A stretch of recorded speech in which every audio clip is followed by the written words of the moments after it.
আমার সামনে যে গাছটা দেখতে পাচ্ছেন, এটা আসলে কদম গাছ। হ্যাঁ, এইটা বড় কথা না। কদম গাছের সাথে যে গাছ দেখতে পাচ্ছেন, অনেকে হয়তো মনে করবেন যে এটা পান গাছ। না ভাই, এটা আসলে পান গাছ না। এটা হচ্ছে চুই ঝাল গাছ।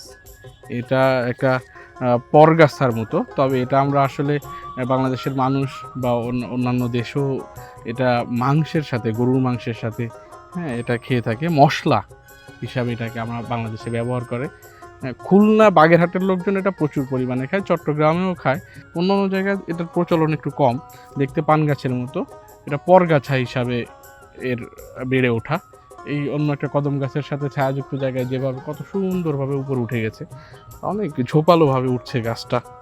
হ্যাঁ, চুইঝাল গাছ আগে কখনো দেখেছেন কিনা অবশ্যই জানাবেন। এবং সুস্বাদু, মাংসে দিলে কিন্তু দারুণ লাগে, একটু ঝাল ঝাল ভাব আসে। হ্যাঁ, তবে এটা আসলে এখনো পোক্ত হয় নাই, খাওয়ার মতো হয় নাই।